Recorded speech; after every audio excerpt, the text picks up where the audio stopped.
Bem-vindos ao canal Sejam Santos, onde vamos explorar a vida e as obras dos santos mais inspiradores da história da Igreja Católica. Nós vamos compartilhar suas histórias, seus ensinamentos e seus exemplos de virtudes, esperando que possam nos inspirar a viver de acordo com os ensinamentos de Cristo. Então, se você quer aprender mais sobre esses santos e descobrir como suas vidas podem ser caminhos que nos levam a Jesus Cristo para nós hoje, inscreva-se no nosso canal e deixe o seu like. Inscreva-se hoje mesmo, divulgue nosso canal a seus amigos e comunidades e nos ajude o nosso canal para que possamos alcançar mais pessoas na divulgação a conhecer mais a vida dos santos, onde a santidade é uma jornada diária. Faça parte dessa comunidade de busca pela santidade.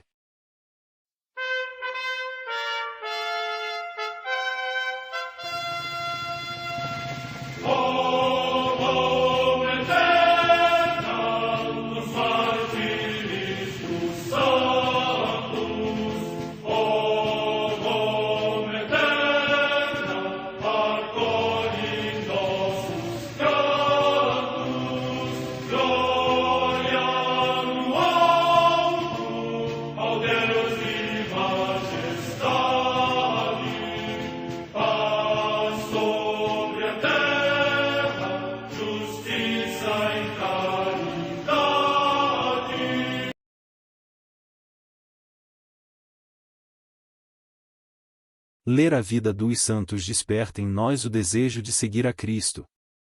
Através de suas vidas podemos aprender as virtudes, a sabedoria e o amor de Deus.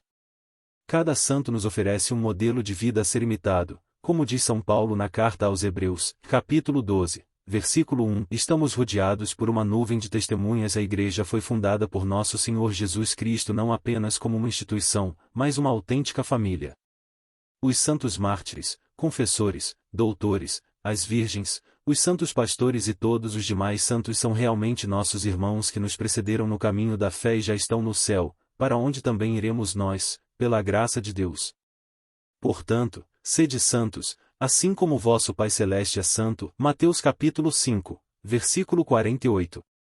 Hoje, dia 25 de janeiro, celebra a Igreja a vida desse grande santo, a conversão de São Paulo. Eu sou judeu, de Tarso da Cilícia, cidadão de uma cidade de renome, Det 21,39, circuncidado ao 8º dia, da raça de Israel, da tribo de Benjamim, hebreu, filho de hebreus. Segundo a lei, fariseu. Pela justiça da lei, considerado irrepreensível, TFL 3,56. Esta é a ficha que faz Saulo Paulo de si mesmo. Como quase todos os judeus que viviam no mundo grego, acrescentara ao próprio nome judeu a Saulo ou Saul ou outro nome grego que, quanto possível, se lhe assemelhasse foneticamente, Paulus, ou seja, Paulo. Tarso era uma cidade culta, mas é de se supor que seus pais, fariseus recém-emigrados da Palestina, continuaram a estrita observância judia, abstendo-se de enviar seu filho às escolas gregas. O certo é que, tão logo completados os 14 anos, Paulo foi enviado a Jerusalém, para fazer estudos rabínicos na escola mais ilustre da época, aos pés de Gamaliel, Det 22,3. Alguns autores, deixando-se levar por uma fantasia completamente infundada, supuseram que Paulo, em sua juventude, tenha levado vida licenciosa e, para isto, aduzem a trágica descrição que, na primeira pessoa, ele mesmo faz, no capítulo 7 da carta aos Romanos. Todavia, parece que o que Paulo quer destacar ali não é sua vivência pessoal e individual, mas a trágica situação do próprio eu humano, envolto na desgraça coletiva de uma pecaminosidade estrutural. Por outro lado, temos em suas próprias cartas afirmações sinceras e humildes sobre a conduta irreprovável que o jovem israelita observou sempre, em sua boa fé. Fariseu desde jovem, Det 26, 3, 5, observador das tradições judaicas, GL 1,14. Irrepreensível em sua conduta, TFL 3,6. O fariseu de direita, hoje, graças às recentes descobertas de Qumran, estamos em melhores condições de enfocar histórica e ideologicamente os acontecimentos que deram origem ao surgimento do cristianismo. Através da numerosa literatura religiosa, encontrada às margens do Mar Morto, conhecemos o estado religioso daquela interessante época. À direita constituíam-nos fariseus, conservadores das velhas tradições de Israel, inclusive das mais significativas minúcias rituais. Eram integristas e se consideravam os expoentes autênticos e indiscutíveis das mais puras essências religiosas e nacionais. Para isto, a ordem religiosa se identificava com a situação sociológica. Seu sistema se podia qualificar de nacional judaísmo. Não obstante, apesar de seu alardeado nacionalismo, haviam chegado a um status quo em suas relações com o poder romano, regendo-se por um equilibrado modus vivendi que lhes permitia certa estabilidade e flexibilidade de movimentos. Todavia, os fariseus eram somente minoria, ainda que numerosa, do povo israelita. E é isto que o sensacional achado de Qumran veio iluminar. Completamente à margem da fração farisaica, pululava uma multidão de seitas, uma das quais denominada, por Flávio Joséfo e por Plínio, Essênia. O núcleo central deste tipo de seita era constituído por um grupo de homens célibes, que se retiravam para o deserto, para se dedicarem à vida de oração e de estudo da lei. Eram autênticos monges, cujas regras e modos de vida influíram, sem dúvida, na própria organização do monacato cristão, que nasceu exatamente naqueles mesmos desertos palestinos e egípcios. Em redor dos mosteiros, e espiritualmente ligados a eles, havia numerosos assistidos, que bem podiam ser comparados às ordens terceiras de nossas grandes ordens mendicantes ou aos sócios benfeitores de congregações e institutos religiosos. Nem sempre viviam ali, iam e vinham, fazendo uma espécie de exercícios espirituais, que vivenciavam no resto do ano. Pelas descobertas de Qumran, sabemos que ali existiu um grande mosteiro, talvez o mais importante de todos, e do qual encontramos uma espécie de sucursal em Damasco, constituída por alguns monges fugidos de Qumran em época de perseguição. A espiritualidade qumrânica era diferente da farisaica. Sem serem abertamente cismáticos, afastavam-se do legalismo ritual e estreito do culto do Templo de Jerusalém, sobre o qual se encontram finas e veladas críticas em suas regras e livros ascéticos. Diante do orgulho farisaico, professavam uma humildade desconfiada de si mesmos e fortemente baseada num sentimento de absoluta dependência do Criador. Finalmente, eram de tendência universalista e aberta aos demais povos não israelitas. Saulo militava abertamente na ala extrema do farisaísmo mais estreito e ortodoxo e, no círculo intelectual hierosolimitano, assistira mais de uma vez às ásperas críticas que se faziam frequentemente àqueles inovadores populares, perigosos para a ortodoxia. Quando, mais tarde, Saulo volta a Jerusalém e se defronta com o problema da nascente comunidade judeu-cristã, sua indignação chega ao paroxismo.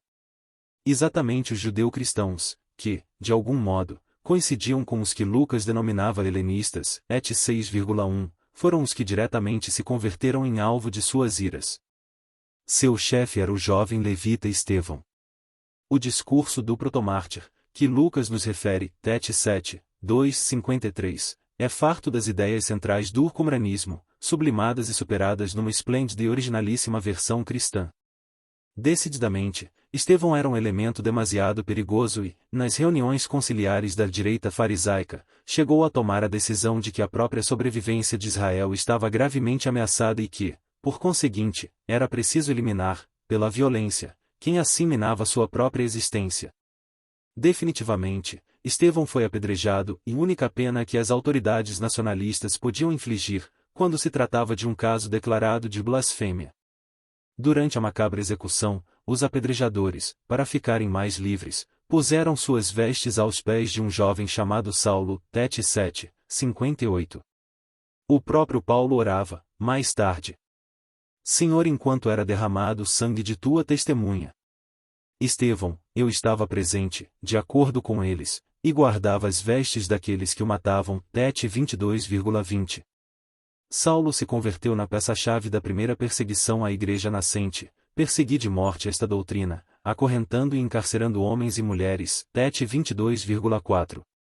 Isto, naturalmente, produziu uma fuga dos cristãos, sobretudo dos da ala esquerda, que se refugiaram em Damasco, onde haveria, certamente, cristãos de tipo qumraniano. Saulo lutava inteligentemente e dirigiu seus ataques a Damasco, era preciso impedir decididamente que rebrotasse aquela semente envenenada. O resto dos judeu-cristãos não foi molestado e pôde permanecer em Jerusalém. Caminho de Damasco, ou o que aconteceu no caminho de Jerusalém a Damasco, conta o próprio Paulo, simplesmente assim. recebi cartas do sumo sacerdote e de todo o colégio dos anciãos para os irmãos de Damasco, aonde fui com o fim de prender os que lá se achassem e trazê-los acorrentados para Jerusalém, onde seriam castigados. Ora, estando eu a caminho e aproximando-me de Damasco, pelo meio-dia, de repente me cercou uma intensa luz do céu. Caí por terra e ouvi uma voz, que me dizia: Saulo, Saulo, por que me persegues? Respondi: Quem és, Senhor? E ele me disse: Sou Jesus Nazareno, a quem persegues. Os meus companheiros viram a luz, mas não ouviram a voz daquele que me falava. Eu disse: O que hei de fazer, Senhor? O Senhor me disse: Levanta-te e entra em Damasco, que ali te será dito o que deverás fazer. Et 22,5-10. Saulo obedeceu. Era muito difícil o que se lhe exigia. Convertendo-se ao cristianismo, teria preferido ser recebido pela ala direita da seita, ou seja, por aqueles que ficaram em Jerusalém e foram tolerados pelo tribunal fariseu de depuração, de que ele era a parte principal. Mas, agora, ordenava-se-lhe receber o ingresso da seita naquele ambiente de Damasco, plenamente solidário com os helenistas, et 6,1, que comandará o odiado Estevão. A esta dura renúncia se refere, sem dúvida, quando, depois de fazer sua própria ficha, acrescenta, cheio de nostalgia pegajosa, e mais tudo isto, que para mim era vantagem, considero desvantagem por amor de Cristo, TFI 3,7. Esta transformação dolorosa de sua postura mental constitui indubitavelmente a infraestrutura psíquica daquela atitude combativa, às vezes violenta, que teve que adotar, no seio da comunidade cristã, contra seus antigos correligionários fariseus, que pretendiam manter, dentro do cristianismo, uma posição integrista, sufocando a novidade expansiva do Evangelho. O noviciado do apóstolo, a princípio, Paulo começou a experimentar sua vocação apostólica pregando a Jesus nas próprias sinagogas de Damasco. Mas, pouco depois, se retirou para o deserto, para ali se preparar, na oração, e quem sabe se uniu a algum grupo monástico judeu-cristão, procedente da seita da Aliança, intimamente aparentada como movimento curânico. Daqueles primeiros anos, narra-nos Lucas alguns fatos cruciais do novo apóstolo. Ao fim de 3 anos de conversão, subiu a Jerusalém para visitar o chefe da igreja, Pedro, GI 1,18. Dali, voltou à sua cidade natal de Tarso, de onde teve que sair, finalmente, para se defender de uma conjura, tramada pelos judeus contra ele. De Tarso, dirigiu-se Paulo a Antioquia, cuja comunidade florescia, devido, em parte, à própria perseguição do ex-fariseu. Na verdade, em consequência da rajada de vento anticristã, provocada por Saulo em Jerusalém, muitos cristãos helenistas se dispersaram pela Fenícia, Chipre e Antioquia. Estes começaram a pregar a fé. Posteriormente, os apóstolos de Jerusalém enviaram Barnabé, como delegado oficial, e este, seguindo uma inspiração do Espírito, associou-se a Paulo, em sua tarefa apostólica. Por um ano inteiro, Paulo colheu uma messe tão abundante que o fato transcendeu o grande público e este começou a chamar os fiéis pelo nome de cristãos, como eram chamados pompianos ou cesarianos os partidários de algum dos 2 rivais do império. A carreira apostólica de Paulo chegará a seu ponto culminante. Nele se realizariam os projetos de Deus, manifestados desde o primeiro momento de sua conversão, e vai, porque este homem é para mim um instrumento escolhido, a fim de levar meu nome perante as nações, os reis e os israelitas. Tet 9,15. Um dia, na Assembleia Litúrgica de Antioquia, o Espírito falou por meio da mesma comunidade de oração, em separai-me Barnabé e Saulo, para a obra que os chamei. Tet 13,2. A Santa Madre Igreja celebra também nesse dia os santos. Comemoração de Santo Ananias, discípulo do Senhor, que batizou Paulo, depois da sua conversão. Em Pozzuoli, na Campânia, região da Itália, Santo Artemas, mártir. Morte no século IV. Em Cartago, na actual Tunísia, Santo Agileu, mártir, em cujo dia natal Santo Agostinho pregou na sua basílica um sermão ao povo em sua honra. Morte no século IV. Em Nazianzo, na Capadócia, hoje Nenise, na Turquia, o dia natal de São Gregório, bispo, cuja memória é celebrada no dia 2 de janeiro. Morte no ano 389. Comemoração de São Bretanião, bispo de Tomis, na Sítia, hoje Constança, na Romênia, que, no tempo do imperador Ariano Valente, a quem resistiu com grande fortaleza, foi eminente pela sua admirável santidade e pelo seu zelo na defesa da fé católica. Morte no século IV. Em Tabena, na Tebaida, região do Egito, São Palémon, anacoreta, intensamente consagrado à oração e à contínua penitência, que foi mestre de São Pacômio. Morte no século IV. Em Marchiennes, na Flandres, também na actual França, São Popão, abade de Stabelote de Malmedy, que difundiu em muitos mosteiros da Lotaringia a observância de Cluny. Morte no ano 1048. Em Ulm, na Suábia, região da Alemanha, o beato Henrique Suso, presbítero da Ordem dos Pregadores, que suportou pacientemente inúmeras tribulações e enfermidades, compôs um tratado sobre a sabedoria eterna e pregou assiduamente sobre o suavíssimo nome de Jesus. Morte no ano 1366. Em Amândola, no Piceno, hoje região das Marcas, na Itália, o beato Antônio Migliorati, presbítero da Ordem dos Eremitas de Santo Agostinho. Morte no ano 1450. Em Mantua, na Lombardia, região da Itália, a beata Arcângela Girlane, Leonor Girlane, virgem da Ordem das Carmelitas, prioresa do convento de Parma e fundadora do Cenóbio de Mantua. Morte no ano 1495. Em Tortosa, na Espanha, o beato Manuel Domingo Y. Sol, presbítero, que instituiu a Sociedade dos Sacerdotes Operários do Coração de Jesus, para fomentar vocações sacerdotais. Morte no ano 1909. Em Alessandria, no Piemonte, região da Itália, a beata Maria Antônia Teresa Grillo, religiosa, que, ao ficar viúva, se dedicou misericordiosamente às necessidades dos pobres, e vendendo tudo o que possuía, fundou a Congregação das Irmãzinhas da Divina Providência. Morte no ano 1944.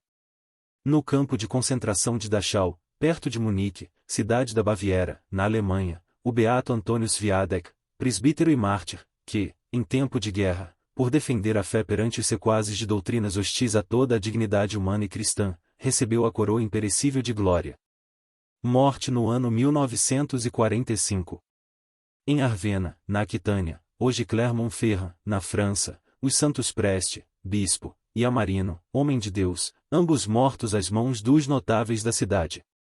Morte no ano 676.